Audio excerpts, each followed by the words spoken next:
ತಿಮ್ರೋಟಿ ಆಗಿರ್ಬೋದು, ಗಿರೀಶ್ ಮಟ್ಟಣ್ಣವರಾಗಿರ್ಬೋದು, ಇವರೆಲ್ಲ ಮೂಲತಃ BJP ಅಥವಾ ಹಿಂದುತ್ವದಲ್ಲಿ ವಿಶ್ವಾಸ ಇಟ್ಟಂಥ ಜನ.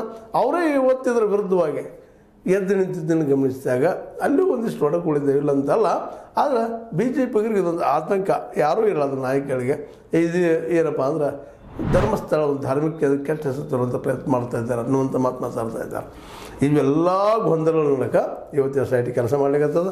ಅದೇ ಕಾಲಕ್ಕೆ ಇನ್ನೊಂದು ಆರೋಪ ನಮ್ಮ ಗಿರೀಶ್ ಮಟ್ಟಣ್ಣವ್ರು ಮಾಡ್ತಾ ಇದ್ದಾರೆ. ಏನಿಲ್ಲ, ಈ ಒಂದು ನಾವು ಬೆನ್ನು ಹತ್ತಿದ್ದಕ್ಕಾಗಿ ಇವತ್ತು ನಮ್ಮ ಮೇಲೆ ED ದಾಳಿ ಮಾಡಿಸ್ಲಿಕ್ಕಿದ್ದಾರೆ ಅನ್ನುವಂಥ ಮಾತನ್ನು, ಕೇಂದ್ರ ಮೇಲೆ ಒತ್ತಡ ತರ್ತಾ ಇದ್ದಾರೆ ದೇವಮಾನವ ಅನ್ನುವಂಥ ಮಾತನ್ನು ಅವರು ಆರೋಪ ಮಾಡ್ತಾ ಇದ್ದಾರೆ ನಮ್ಮ ಮೀಡಿಯಾಗಳಲ್ಲೇ. ಇದೇನೋ ಇಲ್ಲವೋ ಅದು ಗೊತ್ತಿಲ್ಲ, ಬಟ್ ನಡೆದನ್ನು ನಿಮ್ಮ ಮುಂದಿಗೆ ವರದಿನ ಒಪ್ಪಿಸ್ಬೇಕಾಗಿದೆ ನನ್ನ ಕೆಲಸದು.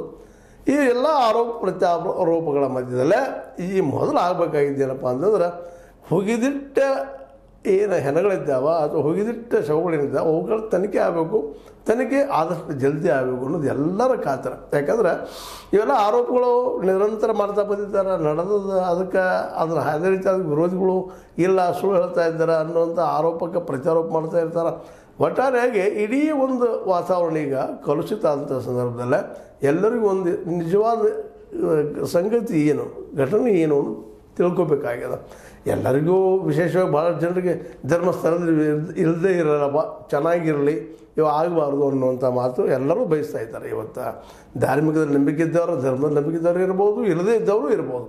ಯಾಕಂತಂದ್ರೆ ಅನಗತ್ಯ ಒಬ್ಬರು ಒಳ್ಳೆಯ ವ್ಯಕ್ತಿ ಅಂತ ಇವತ್ತೇನು ಸಮಾಜದಲ್ಲಿ ಪ್ರತಿಷ್ಠಾಪಿತರಾಗಿದ್ದಾರೆ, ಅವ್ರ ಬಗ್ಗೆ ಸಹಜ ಇರ್ತದೆ ಒಂದು ವಿರೋಧ ಭಾವನೆಗಳು.